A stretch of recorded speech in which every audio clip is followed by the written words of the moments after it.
Ahora, en medio de todo este tema que estamos viendo, que son las decisiones de la vida, hemos estado mirando la primera decisión, dar a Dios el primer lugar. Hemos visto la segunda, que la integridad es una decisión. En el primer turno de hoy a la tarde estuvimos mirando la decisión de crecer espiritualmente para el joven cristiano.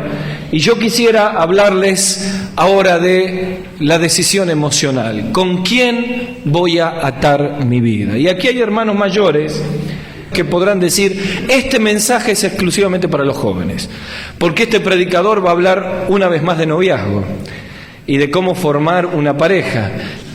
Ustedes saben que yo le puedo hablar de un montón de temas, pero cuando uno habla de noviazgo, la atención hace ¡zuh! Por ejemplo, yo les podría decir, ¿quieren que les cuente cómo le hablé a mi esposa? A ver, ¿cuántos dicen sí? Mi señora dice no. ¿Saben lo que pasa? Haber conocido a Esther después del Señor fue la bendición más grande de toda mi vida. Yo la miré a los ojos firmemente y sentía taca, taca, taca, taca, taca, taca, taca. Y yo dije, estamos parados arriba de una estación de subte. Y no, y eran las rodillas de ella que hacían toco, toco, toco, toco, toco, toco. Y la miré fijo, muchachos, y le dije, un día fui hasta el sol, otro día fui hasta la luna, iba buscándote amor sin esperanza alguna. Y ella me miró más fijo, escuchá Ismael, mirá qué lindo para un fogón, ¿eh? Y ella me miró y me dijo, ¿por qué se fue tan lejos mi gauchito trovador? Si sabe que acá en la tierra es el dueño de mi amor. Aplauso, por favor, aplauso, muchas gracias.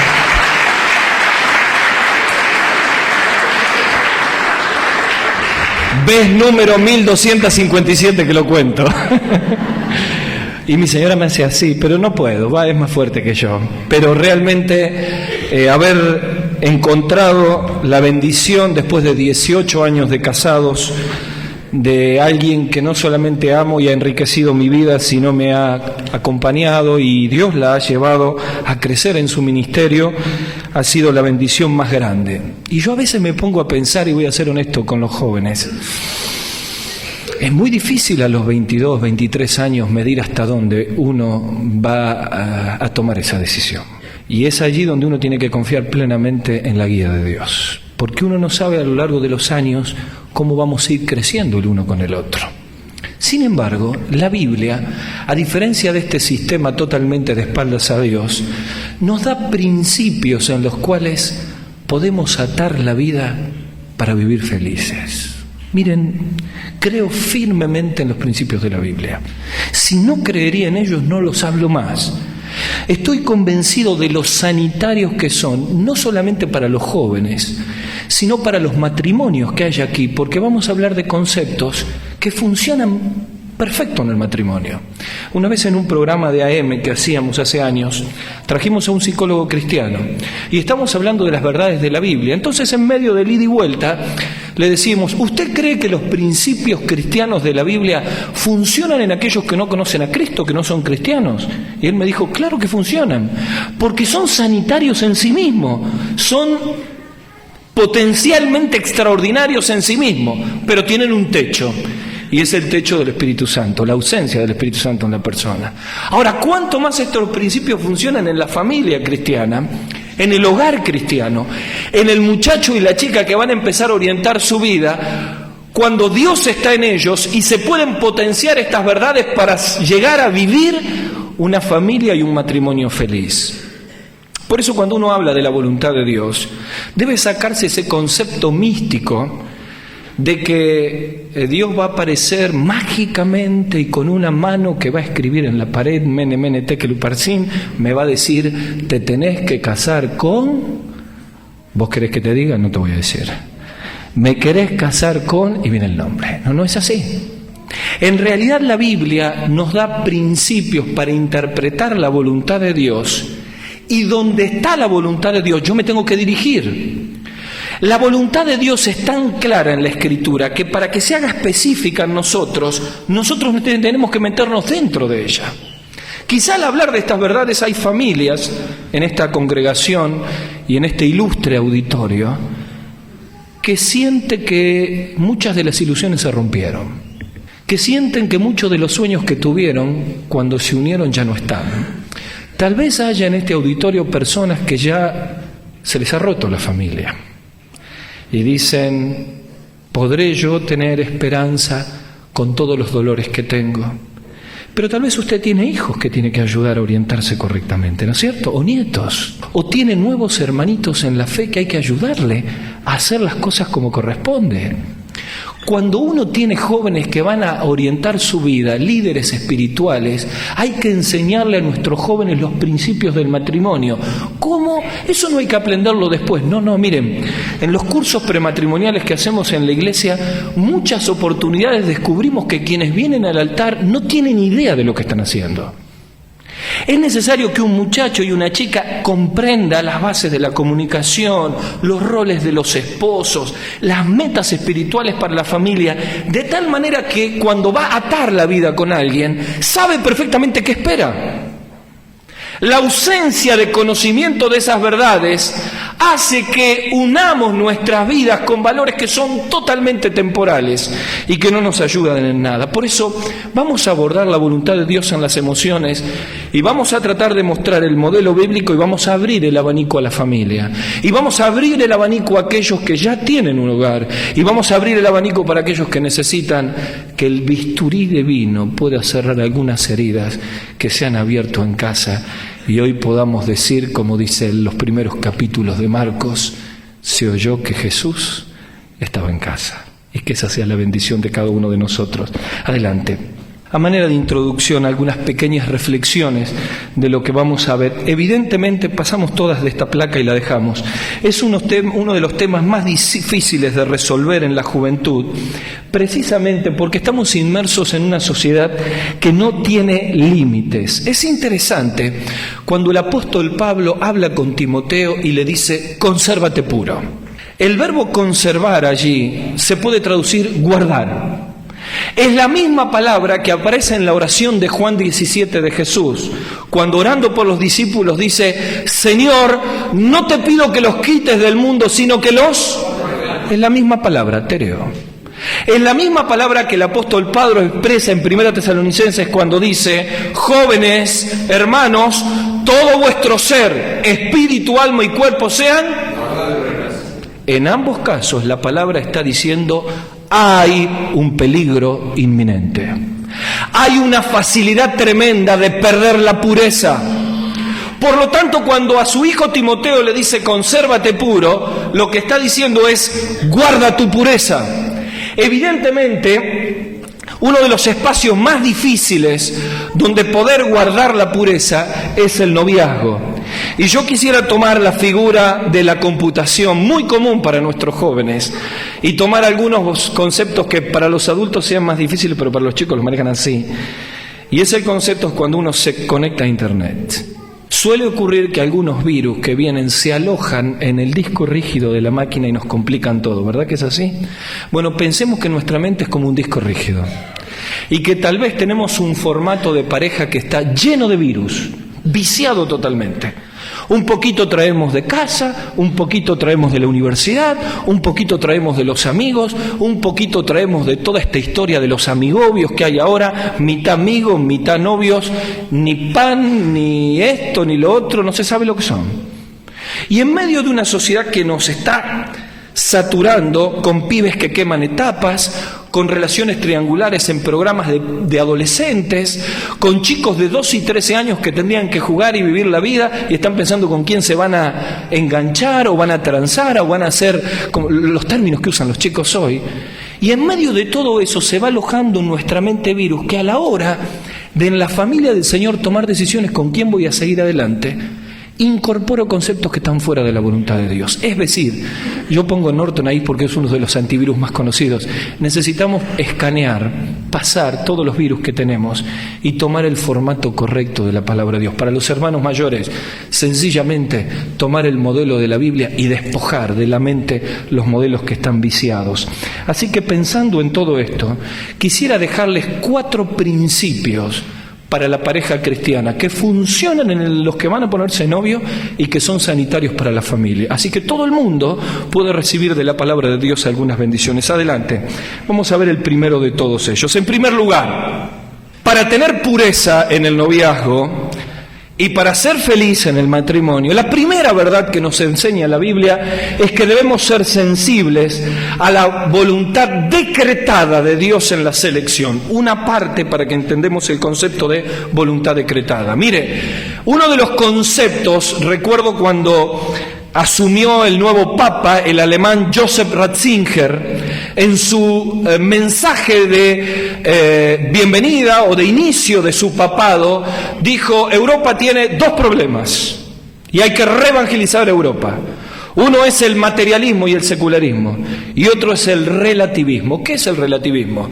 Es parte del posmodernismo, que es una corriente en la cual se terminaron los absolutos. Varón, mujer y grisecito, tercer sexo. Lo malo no es tan malo, hay que ver cómo se lo ve. Todos los absolutos se hacen relativos. Entonces una verdad absoluta de la palabra de Dios se degrada, se baja de nivel, y de pronto los creyentes, defendiendo en un foro secular un principio como la virginidad, para una chica cristiana en un ámbito universitario, directamente es una locura. A tal punto el relativismo ha ingresado contra los absolutos de Dios que, por ejemplo, el ministro de Bienestar Social está tratando de presionar por todas formas para la nueva educación sexual en las escuelas, en las cuales no solamente hay un reparto masivo de preservativos para alentar y cubrir de enfermedades a todas las relaciones prematrimoniales, sino que hay un acuerdo tácito de promiscuidad con el tema de también de alguna manera ser proabortistas, y todas las verdades que son principios fundamentales de la palabra de Dios quedan totalmente relativizadas. ¿Cómo toma el creyente esto? El creyente debe saber que hay una voluntad absoluta de Dios, y escuchen bien, jóvenes, los absolutos de Dios no se negocian, porque la voluntad de Dios está decretada. Es decir, hay principios que vos los podés violar, pero gratis no te salen. Por ejemplo, dice claramente la Escritura que nos apartemos de fornicación, porque la voluntad de Dios es vuestra. No tiene nada de relativo, es un absoluto de Dios. Un concepto que vamos a ver más adelante cuando dice: no os unáis en yugo desigual con los incrédulos, es un absoluto de Dios. Pueden venir las corrientes que podemos relativizar, que esto, que la tía, que el hermano, que el primo, que esto, que... y tratamos de relativizar verdades, y después la historia de los pastores es el ver el corazón de personas que violaron los absolutos de Dios y sufren las consecuencias y el dolor de haber vivido esta realidad. La voluntad decretada o declarada en la selección tiene algunos conceptos interesantes que podemos ir viendo. En primer lugar, que la voluntad de Dios es el único marco de éxito. En esos dos versículos que están ahí, Efesios capítulo 5, no lo vamos a leer, ustedes lo pueden ir anotando, van a descubrir conceptos en los cuales se contrasta la sabiduría y la insensatez. Se contrasta la persona que va a ser inteligente y sabia con la persona que no lo va a ser. Uno es un despertador, el otro es una oración y un clamor. En otras palabras, Pablo dice de una manera u otra que seamos sabios y no necios, redimiendo bien el tiempo y ser conscientes de que tenemos que tener conocimiento de la voluntad de Dios en toda sabiduría e inteligencia espiritual. Él oraba por esto a los colosenses, como queriéndole decir: conozcan la voluntad de Dios, aprendan los principios bíblicos, llenen el fichero de la mente con estas verdades, porque a la hora de decidir, el Espíritu Santo que está en ustedes comienza a buscar los principios que tienen grabados, y si no hay nada, ¿qué palabra de Dios te va a traer a la mente? Cuando uno comienza a tomar las verdades de Dios y las acepta, comienza a tomar decisiones sabias. Entonces decimos que a la hora de unir, seleccionar, elegir, buscar la voluntad de Dios, con quién voy a ponerme de novio y casarme, Si no tengo claro los principios de la voluntad de Dios, no soñemos que nos va a ir bien. Lo que mal comienza, mal acaba. Debemos interpretar que buscar la voluntad de Dios es someternos a su plan para nuestra vida. Yo no puedo venir con una hoja escrita con todo un plan mío y dárselo a Dios y decirle, ahora voy a orar para que vos me lo reconozcas. Es al revés. Es como hemos leído tantas veces. Es tomar una hoja en blanco, poner una firma y decirle a Dios, llenalo vos. Yo no puedo venir con una decisión tomada y decirle a Dios, Señor, estamos orando para que bendigas el noviazgo, la pareja que ya formamos. Es una incoherencia, es desconocer los absolutos de Dios. Y quiero decirles, muchachos y chicas, que lo que estamos jugando acá es muy serio. O te salvás para toda la vida, o te clavás para toda la vida. Hablando de esto, en una provincia del país se acercó una señorita que trabajaba en una multinacional. Y me dice, pastor, yo quiero hablar con usted. Nos quedamos allí y me dice, yo quiero decirle algo. Yo estoy enamorada de uno de los dueños de la empresa. ¿Usted qué piensa? Yo la miré y le dije, ¿el dueño de tu empresa es creyente? No. Entonces no podemos seguir hablando. No, pero ¿usted no cree que puede ser la voluntad de Dios? No. Porque si yo te diría que sí, pero es que yo estoy enamorada y has puesto mal tus sentimientos. Yo te puedo demostrar bíblicamente, pero te puedo contar con la experiencia. Años de seres que amo y caminaron con el dolor de un yugo desigual. Años de dolor, años de lágrimas. Cuando uno quiere saltar de la voluntad de Dios, se quedó solo. Avanzamos. Por eso es importante este concepto. Por eso dentro de la voluntad de Dios también hay una venida. En 1 Corintios capítulo 7, versículo 39, el apóstol Pablo, hablando de las viudas, ¿qué dice? Cásese con quien quiera, pero con tal que sea en el Señor. Dígame, predicador, ¿y cómo se interpreta esa frase? Con tal que sea en el Señor. Quiere decir que primero tengo que estar dentro de los principios fundamentales de la voluntad de Dios. Descarto lo que salta o viola un absoluto de Dios y cuando ya estoy dentro de la avenida, ahí me marca un pavimento, me pone cordones. Los cordones del pavimento donde tengo que transitar dicen con tal que sea en el Señor. ¿Qué quiere decir con tal que sea en el Señor? Con tal que sea dentro de la voluntad del Señor. Y esa voluntad del Señor va a tener algunos marcos más rígidos en los cuales va a hablar de que la persona sea creyente, pero luego dentro de los creyentes la selección que yo voy a tener, y ahora vamos a avanzar, tienen que empezar a encontrar coincidencias, principios, metas, expectativas que me estén mostrando que con quien voy a caminar vamos a ir por el mismo camino. Si bien en la Escritura técnicamente la palabra nos enseña que yugo desigual es con incrédulos, yo suelo llamar desigualdades entre creyentes, otros van a decir yugo desigual entre incrédulos, póngale el nombre que quiera, la realidad existe, en el cual muchas veces un muchacho y una chica no interpreta los portones que Dios cierra, no interpreta las puertas que Dios cierra, la abrimos a patadas y nos atamos a la vida de alguien que no va a compartir aquellas cosas que amamos a Dios. Uno de los males más grandes de nuestras iglesias son lo que llamamos los matrimonios mixtos, espiritualmente hablando.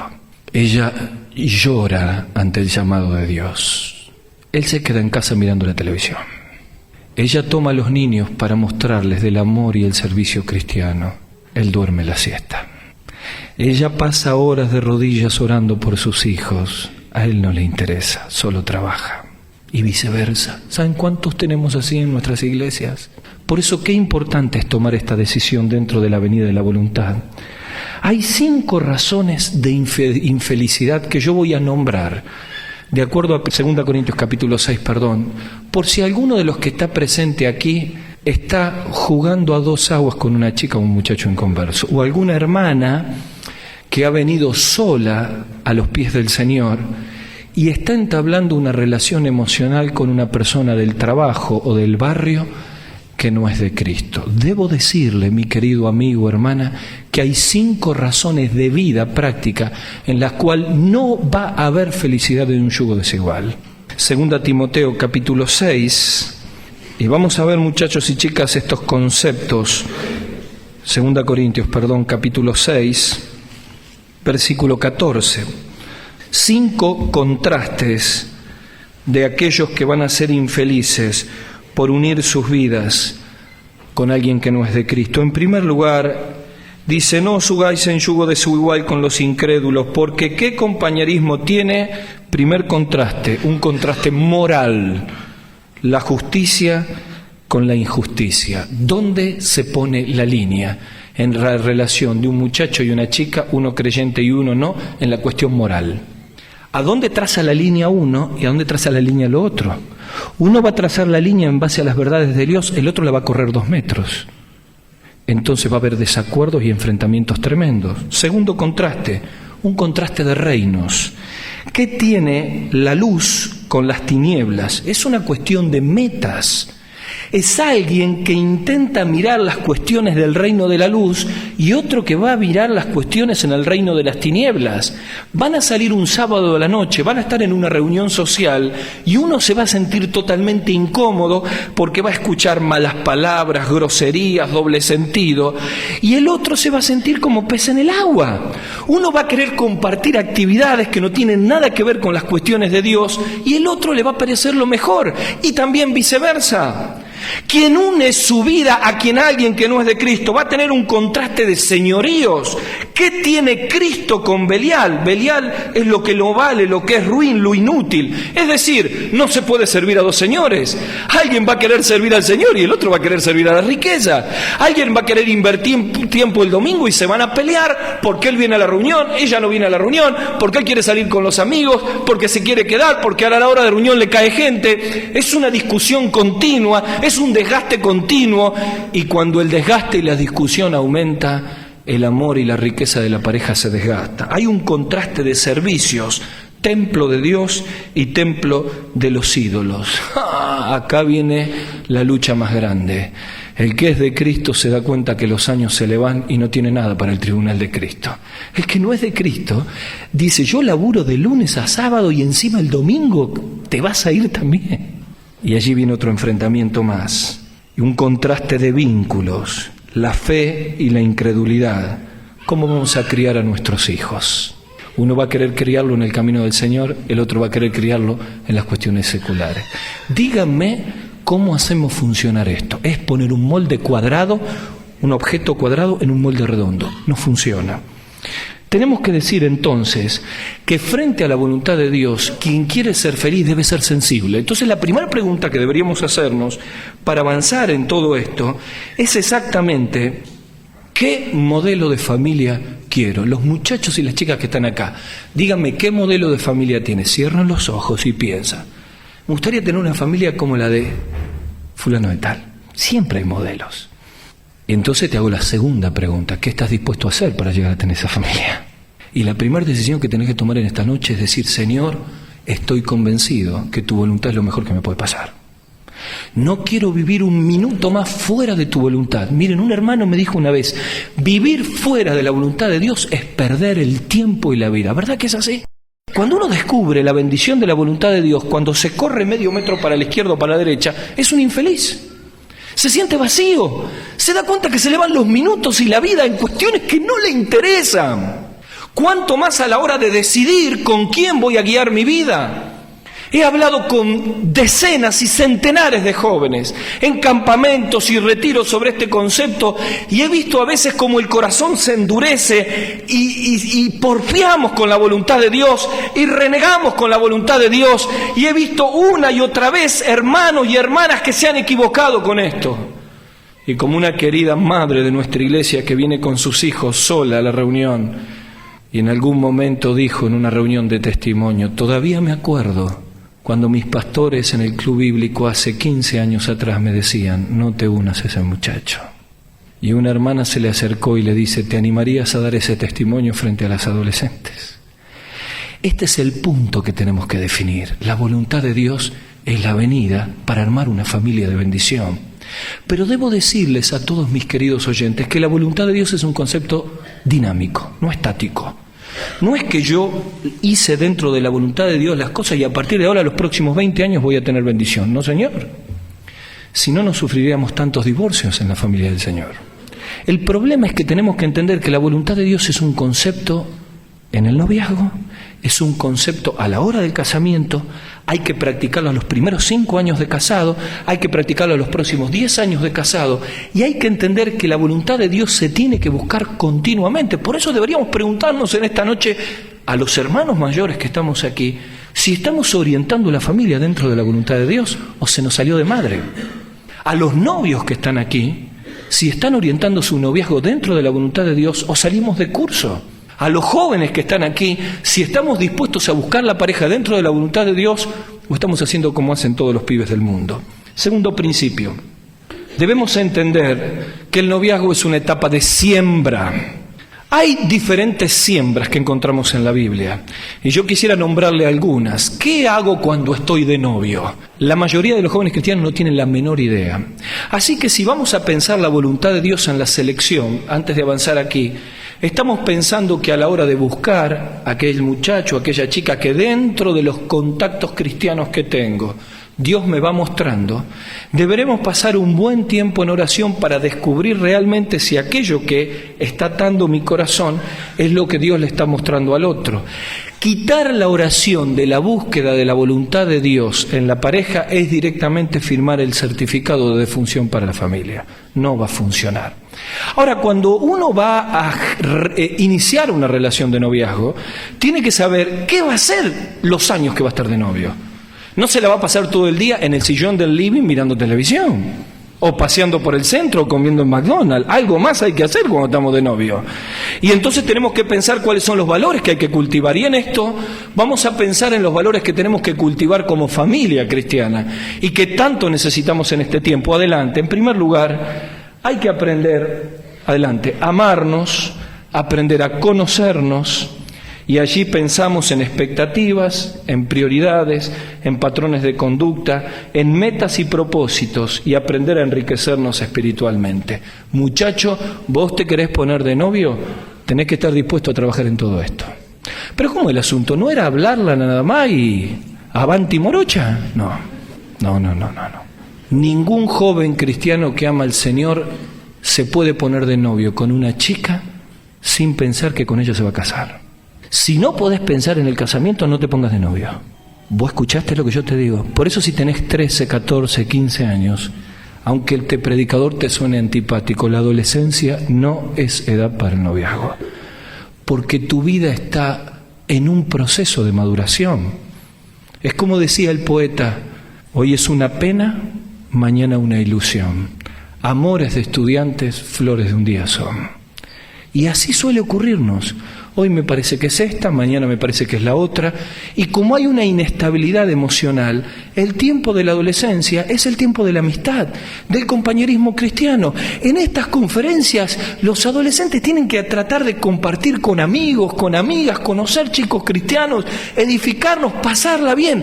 Pero atar una vida de 15 años con un chico de 16, ni siquiera empezaron la universidad, tienen que convivir 5 o 6 años de novio, luchar con la presión física, con las hormonas que nos llevan de la mano. ¿Cómo hacemos para llegar? Pero yo conozco una tía en Apolinario Salavia, en Salta, allá en medio del Chaco salteño, que se puso de novia cuando tenía 14 y el marido 34. Ay, traemos de los pelos tantas cosas. Pensemos un poquito en estos conceptos. Aprender a amarnos. Allí Génesis 29 nos está hablando de aquello que fue el amor de Jacob con Raquel. ¿Se acuerdan? Dice la Escritura, así sirvió Jacob por Raquel por 7 años y le parecieron como pocos días porque la amaba. Esther, estoy dispuesto a trabajar 28 años por vos. No me crees nada de lo que le dijo. Acá está reflejando claramente lo que era un hombre cuyo corazón se había atado con esta mujer. Ahora, el amor que tiene esta sociedad no tiene nada que ver con el amor que habla la Biblia. El amor de esta sociedad está hablando de una cuestión netamente emocional, donde es el amor a primera vista y un muchacho se ata con una chica y a partir de ese momento, como en las novelas, quedan flechados. Ahora pasaron 2 programas y no lo quiere más. Pero antes le dijo que iba a estar hasta el final con ella. No le explicó que al final eran 2 programas porque se le cayó el rating. Lo que quiero decirle con esto, Dios pone en el corazón de un muchacho y de una chica un sentimiento especial. Obviamente que debe haber una atracción, una admiración con alguien, pero el verdadero amor es relación. El doctor Smalley dice en sus libros, el amor es una decisión. Es la construcción de una relación que es tan fuerte que ni todas las aguas del mundo pueden apagarlo. Por eso cuando un matrimonio tiene problemas los últimos 6 meses y viene a consejería, dice, no la quiero más a mi esposa, porque está midiendo sus sentimientos en la pobre relación de los últimos 6 meses. Dice el doctor Adams, si ellos pueden dar un giro en la calidad de la relación, y si su relación era a nivel 4, y con la ayuda del Señor y un consejero la pueden llevar a nivel 8, es posible que lo que era un amargo matrimonio puede ser endulzado y empezar a reverdecer sentimientos, porque Dios puede hacer milagros en la vida de cualquier matrimonio o pareja si tienen un corazón sensible a Dios. Yo estoy convencido que todos los problemas matrimoniales se pueden resolver si hay un corazón sensible. Ahora, la pequeñez más sencillita se puede convertir en un incendio si hay corazones endurecidos a Dios. Por eso en esta noche, mientras Dios me habla de una forma, de otra, me dice algo en el mensaje anterior, por la canción, por el compartir con los hermanos, lo peor que nos puede pasar es tener un corazón insensible. Se nos va el tren de Dios. El pueblo sube y yo me quedo en el andén mirando la voluntad de Dios. Salte al tren del Señor y corrija las cosas que Dios nos está pidiendo, como creyentes, como familia, como jóvenes y como iglesia. Avancemos un poquito entonces, déjalo ahí, aprender a conocernos, perdón. 1 Juan capítulo 4, allí el apóstol Juan dice, nosotros hemos conocido y creído el amor de Dios. Dios es amor y el que permanece en amor permanece en Dios y Dios en él. El concepto de la palabra conocer da la idea de que cuando un muchacho y una chica inician una relación necesitan cultivarse emocionalmente. Algunos conceptos rápidos porque ha avanzado bastante el tiempo. En primer lugar, expectativas. ¿A qué nos referimos cuando decimos expectativas? Bueno, estamos refiriéndonos a que ambos deben hablar antes de ponerse de novio cuáles son las expectativas de la vida. Cuando hablé con Esther, yo recuerdo que sin llegar a medir todo lo que estaba diciendo, el Señor ya me había llamado a mí a la obra. De muy jovencito yo sentí que Dios me llamaba. No tenía la menor idea a dónde y cómo, pero sentí que como a Jeremías Dios me llamó del lugar donde estaba y me dijo, salí de la villa de Anatot y te haré donde yo quiera. Cuando íbamos a iniciar nuestro noviazgo, yo le dije, Esther, Dios me ha llamado para un servicio a Dios. Si estás dispuesta a compartir mi vida así, seguimos. Si no, aunque te amo profundamente, no vamos a ser felices. Eso es una expectativa muy clara. ¿Cree una chica que está sirviendo al Señor en la iglesia local que va a poder ser feliz con un muchacho que es frío? ¿Ustedes creen eso? ¿Ustedes creen que un muchacho que ama las cosas de Dios, que reparte folletos, que está dispuesto a compartir con la iglesia, que sueña con ir y predicar la palabra y compartir el evangelio, puede tener al lado una chica que es superficial, que no tiene comunión con el Señor, que lo único que le importa es la cuestión externa, que tiene la cabecita volando, pero es linda, pero la quiero? Es imposible imaginar expectativas espirituales similares basándolas únicamente en el aspecto exterior. Jóvenes queridos, yo sé que debemos tener una atracción el uno con el otro, pero si sobre eso vamos a basar nuestro matrimonio, el tiempo nos arrugará, nos engordará, nos quitará los pelos, nos hará más achacados, tendremos enfermedades, tendremos el aguijón de la carne. ¿Y qué vamos a hacer cuando todo eso desaparezca? Es allí donde los valores profundos, las expectativas, la comunión con Dios valen. Por eso, antes de eso debemos conocer en amistad en el grupo a dónde apunta. No te cierres cuando un consejero viene y te dice, no te enojes, pero no son pájaros de las mismas plumas. Tienen plumas distintas. Nunca una chica espiritual ni siquiera se tiene que poner a orar con un muchacho que es carnal. No pierda el tiempo. No lo pierda.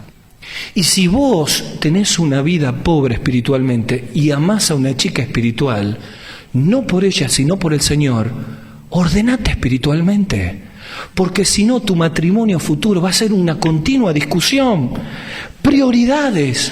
Imagínense una prioridad de un muchacho que quiere honrar al Señor y de una nueva esposa, su novia, y una esposa que solamente quiere cultivar en lo material.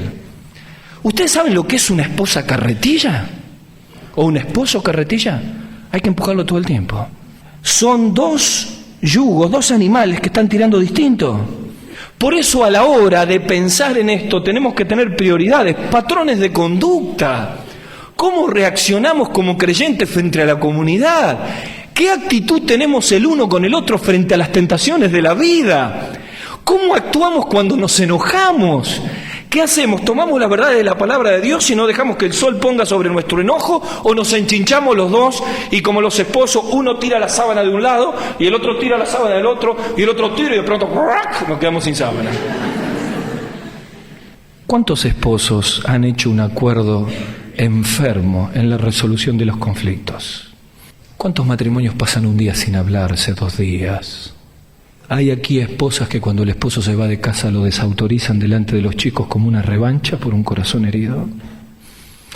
Pedro nos dice claramente, esposos y esposas, que debemos convivir, esa es la traducción literal, 1 Pedro 3:7, convivir con sabiduría. Y convivir con sabiduría significa todos los días buscar qué tengo que corregir.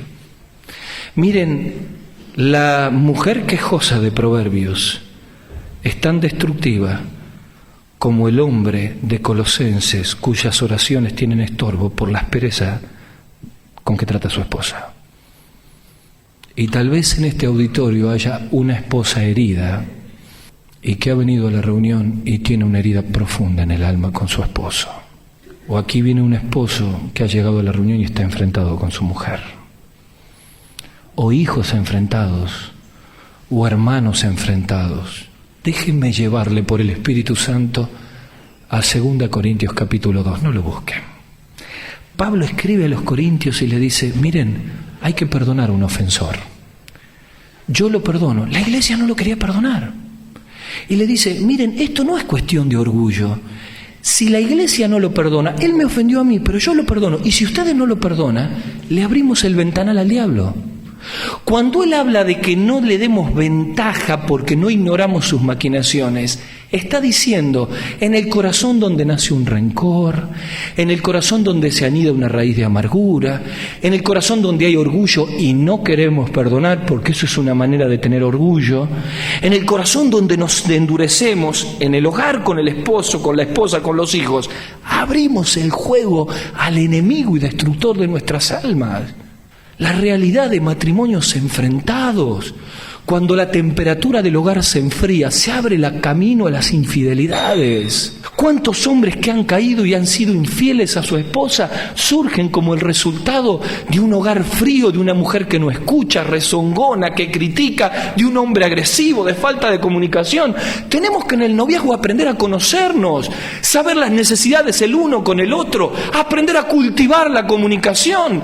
Un hogar que no se comunica es un hogar que no puede funcionar nunca, porque todo es presuposición. Él llega y le dice, ¿cómo estás? Y él dice, ahora, ¿usted qué entiende con y con lo que se le ocurra puede entender? Entonces yo presupongo que él presupone que me dijo, que no me dijo, que pensó, que no pensó, y vivimos en un mundo de silencio y de rencores. A veces eso hasta pasa en la iglesia. Qué destructivo que es. Pero la Biblia en Proverbios capítulo 15 nos mete en un mar de comunicación. En Romanos capítulo 12, Colosenses capítulo 3, Efesios capítulo 5, nos habla de que tenemos que perdonarnos, consolarnos, animarnos, hablarnos con himnos y cánticos espirituales, con una palabra sazonada. ¿Cuánto necesitamos cultivar la comunicación? 3 años de novio y todavía no se conoce. Pero ya tienen las tarjetas para casarse.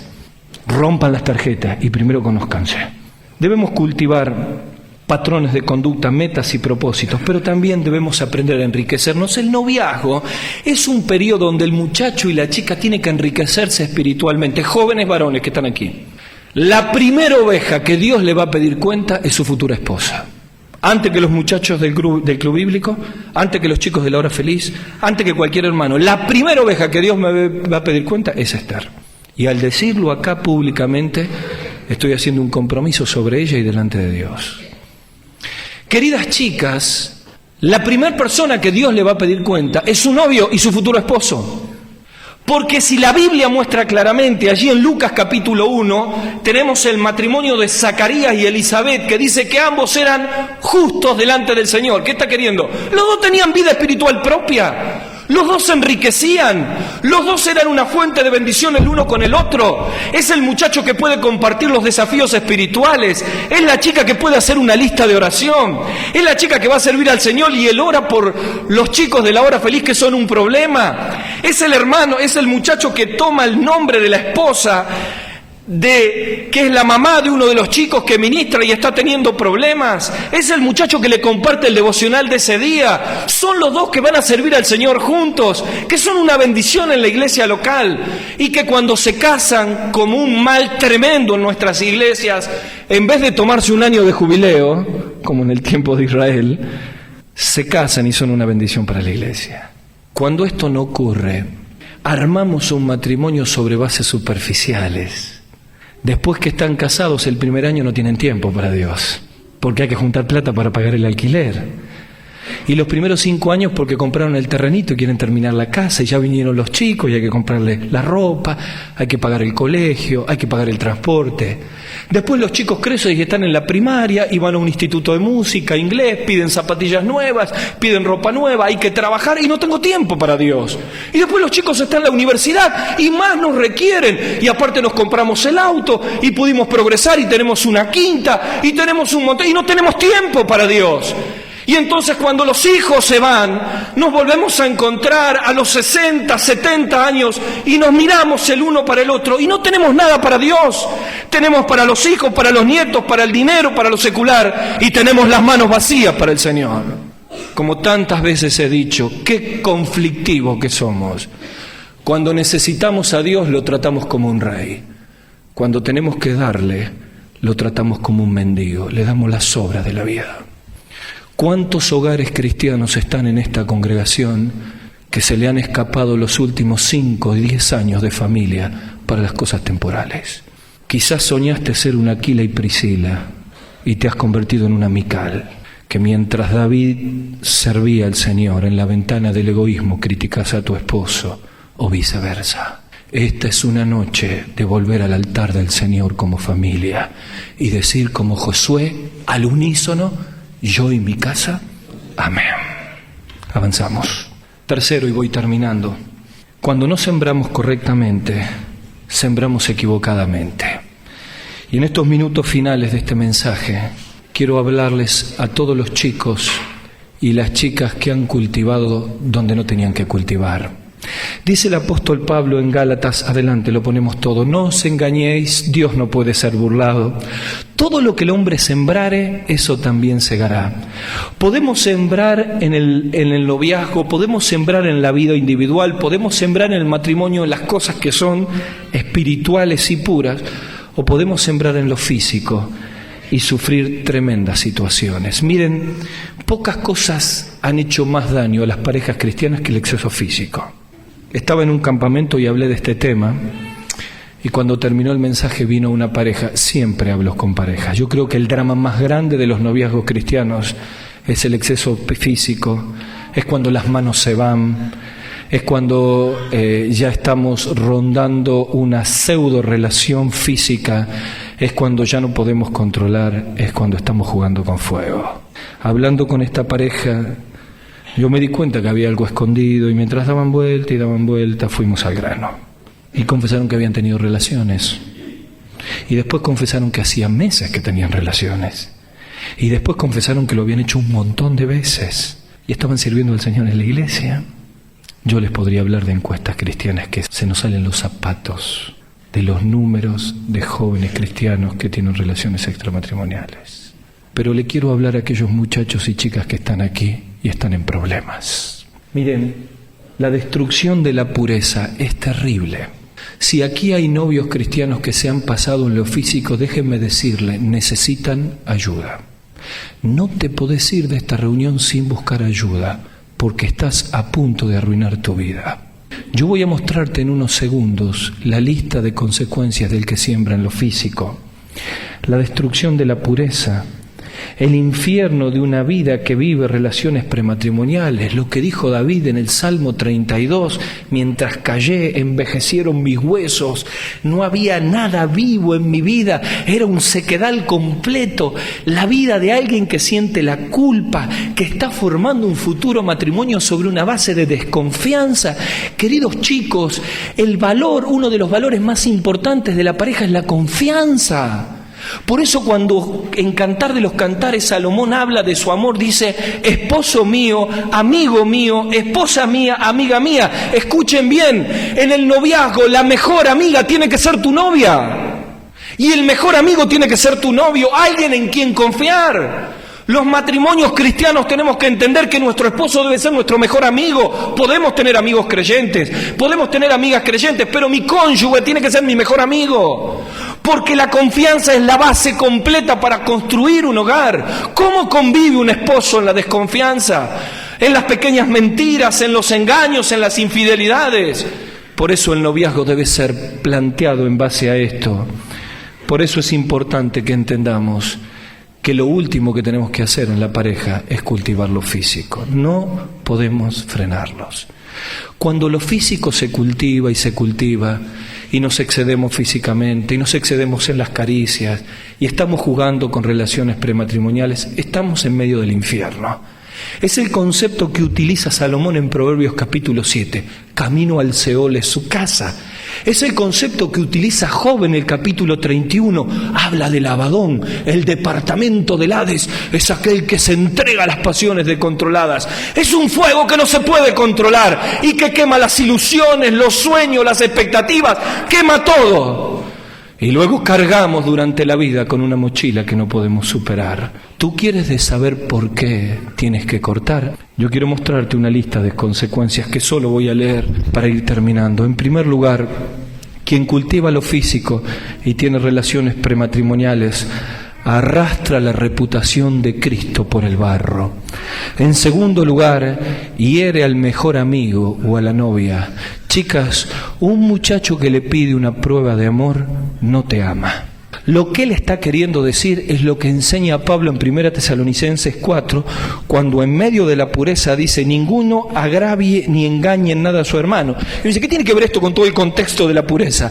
Lo que está queriendo decir, el muchacho que le pide una muestra de amor para acostarse juntos, le está diciendo: yo no puedo satisfacer legalmente porque el acto sexual fue creado por Dios dentro del matrimonio y fuera del matrimonio es perversión. Esto enseña la Escritura y esta es la bendición de la palabra. Cuando un muchacho le pide una muestra de amor a una chica, le está diciendo en el fondo: no me importás nada, en realidad no te amo, soy tan egoísta que quiero que te acuestes conmigo para satisfacer mis propios egoísmos. Esa señal de un sistema que dice lo hago por amor es todo un mundo manejado por el enemigo para arrastrar miles y miles de jóvenes sábado tras sábado, viernes tras viernes, a las migajas y a la corrupción, y a chicos que tendrían que tener ilusiones con una vida totalmente arruinada. Tercera consecuencia, perder el respeto y la confianza de mi novia. Cuando empezamos a pasarnos, ella dice: si lo hace conmigo, ¿por qué no lo hace con otra? Él piensa: si no se hace respetar ella, entonces ¿qué clase de chica es? No lo dice, pero lo piensa. Y comienzan a manejarse conceptos que son tremendamente duros. Adelante. La posibilidad de perder todas las ilusiones. Vamos rápido. Traer vergüenza a la familia. Yo quiero ser muy cauto en lo que voy a decir, pero he visto tantos padres llorar. Y yo quiero decirles, mis queridos, ninguno de nosotros estamos exentos de sufrir una cosa así. Porque ninguno de nosotros somos de plástico o de PVC, ¿me entienden? Qué importante es que nos cuidemos, porque cuando un chico cae, trae dolor a su padre, a su madre, traer dolor a la iglesia y a quienes se interesaron por la vida espiritual. Hay un defraudar a todas las ilusiones espirituales, darle el gran placer a Satanás, la risa de Satanás, la posibilidad de contraer una enfermedad venérea o de transmisión sexual o el virus del SIDA. Gestar un embarazo no deseado o lo peor, un aborto. caer en la locura del aborto, lo que decía, proyectar un matrimonio basado en la desconfianza y en la infidelidad, y finalmente enterrar todos los proyectos de Dios para la vida. Yo pregunto, 5 minutos de placer, ¿valen la pena para perder todo esto? Yo te pregunto, 5 minutos de placer y de descontrol para perder todo esto, el peor de todos los negocios. Conclusión, las decisiones que tomemos hoy van a marcar toda nuestra vida. Yo quisiera concluir en esta noche haciendo algunos llamados en el nombre del Señor. En primer lugar, a todos los chicos solteros que tienen un sentimiento hacia una chica o que están mirando a una chica, obviamente, o viceversa, tomen un papel y empiecen a escribir qué tipo de familia quisieran. Hagan un ejercicio. Papel en blanco, poné tu nombre y empecé a escribir qué tipo de familia vas a querer. Y después mirá a la que estás mirando y pensá si está dentro de este marco. A los chicos que están orando, hablen de todo esto. Busquen ayuda, cultiven estas verdades. Aquellos que están de novios y se han pasado en lo físico, busquen ayuda en esta noche. Dios tiene poder para confesar y perdonar. Si confesamos a Él, tiene poder para perdonar y limpiar toda la vida. A los matrimonios que estamos aquí y hemos cultivado un matrimonio sobre cuestiones seculares y superficiales, hoy el Señor nos está llamando a volver a poner en el camino correcto a la familia. A los solos que están aquí y miran a través de esto los errores de la vida pasada, hoy hay que marcar una línea en la tierra y decir de acá para allá no cuenta nada, y como el apóstol, ciertamente olvidando lo que queda atrás, extenderse para adelante. Pero finalmente quiero hablar a los que perdieron la pureza. Cada vez que hablo de este tema, yo sé que en mi auditorio hay gente que ha perdido la pureza y carga sobre sus espaldas la mochila de la culpa, del dolor, de los sueños perdidos. Está llena nuestras congregaciones de gente que sufre así.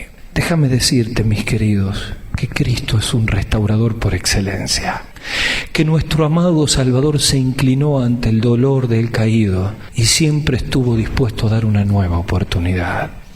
Y que esta noche puede ser una noche de una nueva oportunidad para tu vida. Observa a aquella mujer que es traída por los fariseos y empujada a los pies del Señor, y con una mirada acusante dicen: la ley dice que si alguien fuere sorprendido en adulterio debe ser apedreada. El maestro no responde.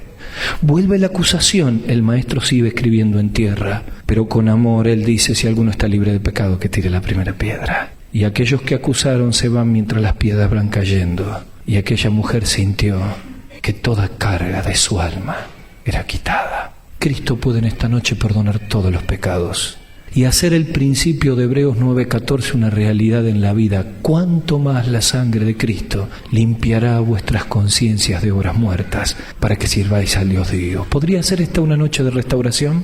¿Cuántos necesitan ser restaurados por el Señor? ¿Por qué no vienen a los pies del Señor y disfrutan del perdón, del lavado, de la santificación del Señor, de los brazos amorosos de Cristo, y que hay una nueva historia para vivir y honrar al Señor?